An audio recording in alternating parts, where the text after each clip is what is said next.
ಓಂ ಶ್ರೀ ಗುರು ಬಸವಲಿಂಗಾಯ ನಮಃ. ಸರ್ವರಿಗೂ ಶರಣು ಶರಣಾರ್ಥಿ. ಆನೆಯ ಜರಿದು ಕೋಣವನೇರಿದಡೆ ಆರೇನು ಮಾಡುವರು,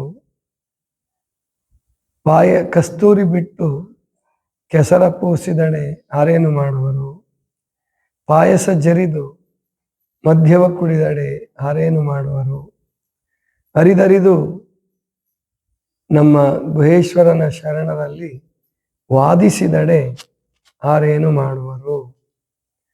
ಇದು ಅಲ್ಲಮಪ್ರಭುಗಳ ಒಂದು ಹೆಚ್ಚು ಪ್ರಚಲಿತದಲ್ಲಿ ಇಲ್ಲದ ವಚನ ಅಂತಾನೆ ಅನ್ಕೋಬೇಕು. ಅದನ್ನ ಒಬ್ಬ ಸಣ್ಣ ಹುಡುಗ ಹಾಡಿದ ಅವಾಗ 30 ವರ್ಷದ ಹಿಂದೆ. ಆದರ್ಶ ಅಂತ ಒಬ್ಬ ಹಾಡಿದ್ದ. ಇವಾಗ ಅವನು ಯುವಕನಾಗಿ ಎಲ್ಲಿದ್ದಾನೋ ಏನೋ ಗೊತ್ತಿಲ್ಲ. ಬಹಳ ಸಣ್ಣ ಹುಡುಗ ಹಾಡಿದ್ದ, 15-16 ವರ್ಷದ ಹುಡುಗ. ಆದ್ರೆ ಅದ್ಭುತವಾದ ವಚನ ಅದು. ಅದೇನು ಅಂತ ಅಂದ್ರೆ ತುಂಬಾ ಕಷ್ಟನೂ ಏನಲ್ಲ ಅರ್ಥ ಮಾಡ್ಕೊಳಕ್ಕೆ. ಹೇಗೆ ನಡೀತಿತ್ತು ಅವಾಗ ಅಂತಕ್ಕಂಥದ್ದನ್ನ ತಿಳಿಸ್ಕೊಡುತ್ತೆ. ಅಂದ್ರೆ ಕೆಲವರು ವಾದ ಮಾಡೋರು ಇರ್ತಿದ್ರು, ವಿತಂಡವಾದ ಮಾಡೋರು ಇರ್ತಿದ್ರು, ಉಲ್ಟವಾದ ಮಾಡೋರು ಇರ್ತಿದ್ರು. ಇನ್ನು ಶರಣ ಬರೋಕ್ ಮುಂಚೆ ಭಾರತ ದೇಶದಲ್ಲಿ ಒಂದು ಪದ್ಧತಿ ಇತ್ತು. ವಾದ ಮಾಡಿ ಗೆಲ್ಲೋದೇ ಜೀವನದ ಸಾಕ್ಷಾತ್ಕಾರ ಅಂತ ತಿಳ್ಕೊಂಡಿದ್ರು. ರಾಜಸ್ಥಾನಕ್ಕೆ ಬರೋರು ವಿದ್ವಾಂಸರುಗಳು, ಅಲ್ಲಿಗೆ ವಿದ್ವಾಂಸರುಗಳು ನೇಮಕ ಮಾಡ್ಕೊಂತಿದ್ರು ರಾಜರುಗಳು. ಬೇರೆ ಒಬ್ಬ ಹೊಸ ವಿದ್ವಾಂಸ ಬರ್ತಿದ್ದ, ಅವನನ್ನು ಸೋಲಿಸ್ಬೇಕು, ಪಂಡಿತ ಅಂತ ಕರೀತಿದ್ರು. ಆ ಪಂಡಿತನ ಸೋಲಿಸಿದ್ರೆ ಅವನಿಗೆ ವಿಶೇಷ ಬಹುಮಾನಗಳು ಸಿಗ್ತಿತ್ತು. ಇಲ್ಲದೆ ಹೋದ್ರೆ ಅವನ ಅಂದ್ರೆ ಜಯಪತ್ರ ಕೊಡ್ಬೇಕಾಗಿತ್ತು, ವಿಜಯ ಪತ್ರ ಬರ್ಕೊಡ್ಬೇಕಾಗಿತ್ತು ರಾಜ. ನಮ್ಮ ರಾಜ್ಯದಲ್ಲಿ ಇವ್ರನ್ನ ಸೋಲ್ಸೋರು ಯಾರು ಇಲ್ಲ, ಇವರೆಲ್ಲರಿಗಿಂತ ಶ್ರೇಷ್ಠ ವಿದ್ವಾಂಸರು ಪಂಡಿತರು ಅಂತ ಹೇಳಿ ಪತ್ರ ಬರ್ದು ಕೊಡ್ಬೇಕಾಗಿತ್ತು. ಒಂದ್ ವೇಳೆ ಅವನ್ ಸೋತ್ರೆ ಅವನ್ ಬಿರುದು ಭಾವನೆಗಳನ್ನೆಲ್ಲ ಇವ್ರಿಗೆ ಕೊಟ್ಟು ಯಾರು ಸೋಲ್ಸಿರ್ತಾನೋ ಅವನಿಗೆ ಗುರು ಆಗ್ತಿದ್ದ, ಅವನಿಗೆ ಇವನು ಶಿಷ್ಯನಾಗ್ತಿದ್ದ. ಈ ತರ ಒಂದು ಪದ್ಧತಿ ಇತ್ತು. ಭಾರತ ತುಂಬಾ ಅದೇ ಪದ್ಧತಿ ಇತ್ತು. ಅಂದ್ರೆ ಅಭ್ಯಾಸ ಮಾಡ್ತಿದ್ರು. ಅವಾಗೆಲ್ಲ ರಾಜರುಗಳು ಪಂಡಿತರಿಗೆ ಗುರುಕುಲಕ್ಕೆ ಸನ್ನದುಗಳನ್ನು ಕೊಡ್ತಿದ್ರು. ಅಂದ್ರೆ ಏನು ಉಂಬಳಿ ಹಾಕೊಡೋದು ಅಂತ ಹೇಳ್ತಿದ್ರು. ಅವ್ರಿಗೆಲ್ಲಾ ರೀತಿಯ ಸಹಾಯ ಮಾಡ್ತಾ ಇದ್ರು.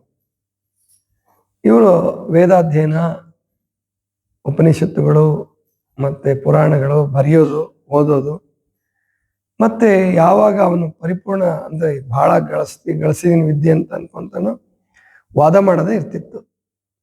ಆದ್ರೆ ಶರಣರು ಈ ಪದ್ಧತಿಯನ್ನು ಬಿಟ್ಟು ಹಾಕಿದರು. ಭಕ್ತಿ ಪಂಥದಲ್ಲಿ, ಭಕ್ತಿ ಮಾರ್ಗದಲ್ಲಿ ವಾದ ಅಲ್ಲ, ಸಂವಾದ.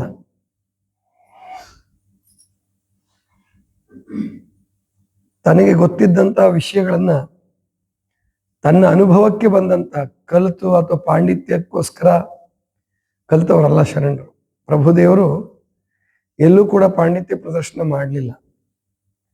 ಅವರು ಬಯಲುಕಾಯಿ ಸಿದ್ಧಿಯನ್ನು ಪಡ್ಕೊಂಡು ಬಂದರೂ ಕೂಡ ಅವರು ಹಿಮಾಲಯದಲ್ಲಿ ಇದ್ದಿರ್ಬೇಕಾದ್ರೆ ಸಂಸ್ಕೃತನು ಕಲ್ತಿದ್ರು ಅಂತ ಕಾಣುತ್ತೆ. ಅವರು ಸಂಸ್ಕೃತ ಕಲ್ತಿದ್ರು, ಬೇರೆ ಬೇರೆ ಭಾಷೆಗಳು ಕಲ್ತಿರ್ಬಹುದು.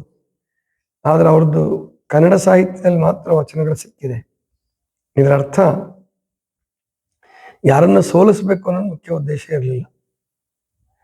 ಮಾತ್ರ ಅಲ್ಲಮಪ್ರಭುಗಳು ಸಾಧಕರ ಹತ್ರ ಹೋಗಿ ಅಥವಾ ಸಾಧಕರಿಗೆ ಉಪದೇಶ ಮಾಡಿದಂತಹ ಅಂದ್ರೆ ಅವರ ಸಂಶಯಗಳನ್ನು ಪರಿಹರಿಸಿ ಅವ್ರನ್ನ ಐಕ್ಯ ಸ್ಥಿತಿಗೆ ಮುಟ್ಟಿಸಿದಂತಹ ಅನೇಕ ವಚನಗಳು ಇದಾವೆ.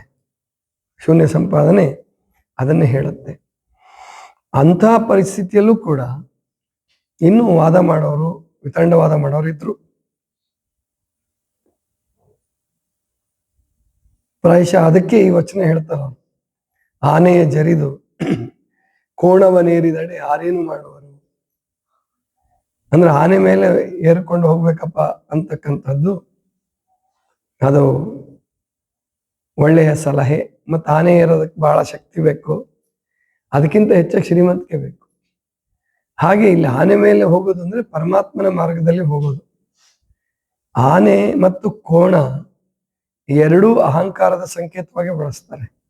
ಪ್ರಭುದೇವ ಬಸವಣ್ಣವರು ಒಂದು ವಚನದಾಗ ಬಳಸ್ತಾರೆ ನೋಡ್ರಿ, ಆನೆಯನ್ನೇರಿಕೊಂಡು ಹೋದಿರೇ ನೀವು, ಕುದುರೆಯನ್ನೇರಿಕೊಂಡು ಹೋದಿರೇ ನೀವು. ಆನೆ ಇಲ್ಲಿ ಐಶ್ವರ್ಯದ ಸಂಕೇತ,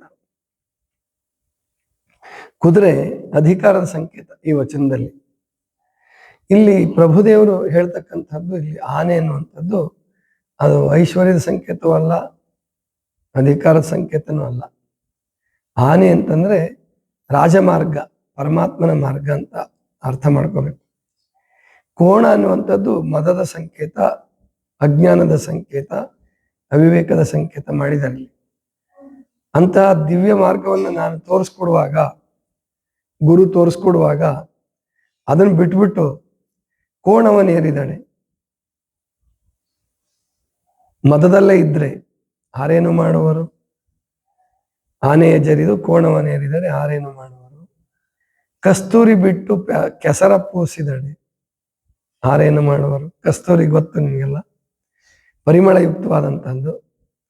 ಅದನ್ನು ಹಚ್ಕೋ ಅಂತ ಹೇಳ್ಬಿಟ್ಟು ಕಸ್ತೂರಿ ಕೊಟ್ರೆ, ಇಲ್ಲ ನಾನು ಕೆಸರಲ್ಲೇ ಬೀಳ್ತೀನಿ ಅಂದ್ರೆ, ಇಲ್ಲಿ ಪ್ರಭುದೇವರು ಸಂಕೇತಿಸ್ತಾ ಇರೋದು ಏನಿರ್ಬಹುದು?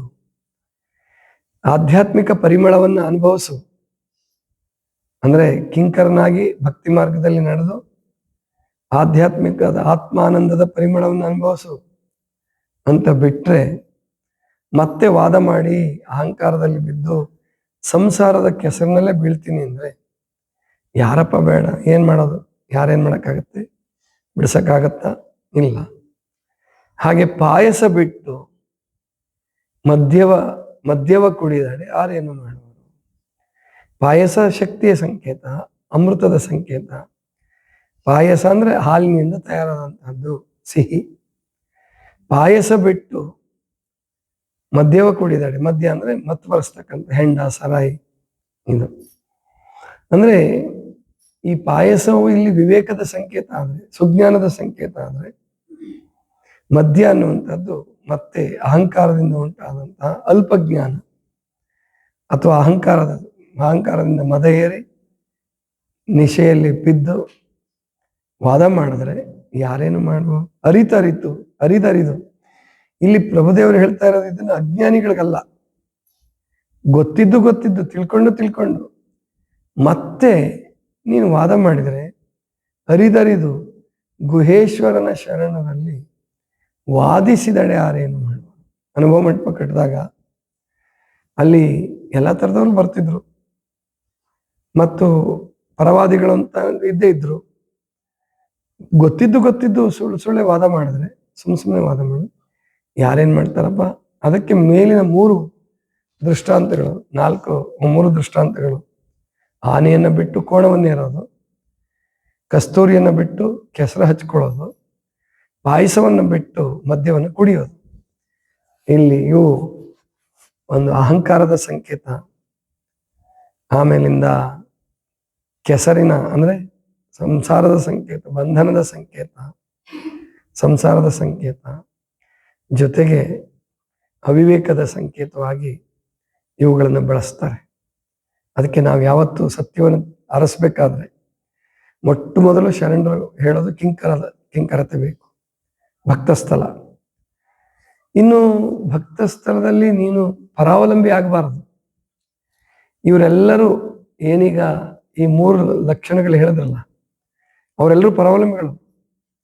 ಅಂದ್ರೆ ತಾನು ಮೈ ಬಗ್ಸಿ ದುಡಿಲಾರದೆ, ಒಂದು ಸತ್ಯಶುದ್ಧ ಕಾಯಕದಲ್ಲಿ ತೊಡಗಲಾರದೆ, ರಾಜರು ಕೊಟ್ಟಿದ್ದೋ ಶ್ರೀಮಂತರು ಕೊಟ್ಟಿದ್ರಲ್ಲೋ ಬದುಕಿ ಕೇವಲ ವಿದ್ಯೆಯ ಹೆಸರಿನಲ್ಲಿ, ದೇವರ ಹೆಸರಿನಲ್ಲಿ ಪರೋಪಜೀವಿಯಾಗಿ ಬದುಕ್ತಕ್ಕಂಥ ಇವತ್ತಿಗೂ ನಡೆದಿದೆ. ಅದು ಇವತ್ತಿಗೂ ನಡೆದಿದೆ.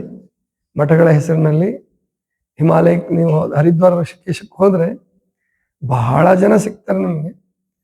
ಅಲ್ಲಿ ಶ್ರೀಮಂತರುಗಳು ವರ್ಷಕ್ಕೊಂದ್ಸಾರಿ ಬಂದು ಅವ್ರಿಗೆ ಬಟ್ಟೆ ಅದು ಇದು ಎಲ್ಲ ತುಂಬಿ ಕೊಟ್ಟು ಹೋಗ್ಬಿಡ್ತಾರೆ, ಹಣನೂ ಕೊಡ್ತಾರೆ ಆಶ್ರಮಗಳಿಗೆ. ಇವ್ರೇನ್ ಮಾಡ್ತಾರಪ್ಪ ಅಂದ್ರೆ ಕೆಲವು ಆಶ್ರಮಗಳಲ್ಲಿ ಆಶ್ರಮವನ್ನು ಸ್ವಚ್ಛವಾಗಿ ಇಟ್ಕೊಳ್ಳೋದಿಲ್ಲ, ತಮ್ಮ ಬಟ್ಟೆಯನ್ನು ತಾವು ತೊಳ್ಕೊಳ್ಳೋದಿಲ್ಲ. ಅದರಲ್ಲೂ ಮತ್ತೆ ಅವಧೂತರದ್ದು ಅಂತ ಹೇಳ್ಕೊಂಡು ಮತ್ತೊಂದು ಹೇಳ್ಕೊಂಡು ಅಶುಚಿತ್ವದಲ್ಲಿ, ಅಜ್ಞಾನದಲ್ಲಿ ಮತ್ತು ಆಲಸ್ಯದಲ್ಲಿ ಬದುಕ್ತಕ್ಕಂಥದ್ದೇ ಕೆಲವ್ರ ಜೀವನ ಆಗಿದೆ. ಅವ್ರಿಗೆ ಇನ್ನು 10 ಜನ್ಮ ಹೋದ್ರೂ ದೇವರು ಒಲಿಯಲ್ಲ. ಈ ಮಾರ್ಗದಲ್ಲಿ ಇದ್ರೆ ಖಂಡಿತ ಒಲಿಯಲ್ಲ. ಆದ್ರೆ ಅವ್ರನ್ನೇ ಶ್ರೇಷ್ಠ ಅಂತ ಹೇಳ್ಕೊಂಡ್ಬಿಟ್ಟಿದ್ದಾರೆ. ನಾ ಹರಿದ್ವಾರಕ್ಕೆ ಹೋದಾಗ ಕೆಲವರು ನನ್ನ ಜೊತೆ ಮಾತಾಡ್ತಿದ್ರು. ರಾಮದೇವ್ ಬಾಬಾನ ಒಪ್ತಿರ್ಲಿಲ್ಲ ಅವರು. ರಾಮದೇವ್ ಬಾಬಂದು ಅವಾಗ ಚೆನ್ನಾಗಿತ್ತು, ಅವಾಗ ಇಷ್ಟು ವ್ಯಾಪಾರಿ ಬುದ್ಧಿ ಇರಲಿಲ್ಲ. ದೇಶದ ಬಗ್ಗೆ, ಯೋಗದ ಬಗ್ಗೆ, ವಿಶೇಷವಾಗಿ ಯೋಗದ ಬಗ್ಗೆ ಬಹಳ ಒಲವಿತ್ತು ಅವ್ರಿಗೆ. ಯೋಗ ಕಲಿಸ್ಬೇಕು, ಯೋಗ ಕಲಿಬೇಕು, ಯೋಗ ಸಾಧನೆ ಮಾಡ್ಕೊಂಡಿದ್ರು.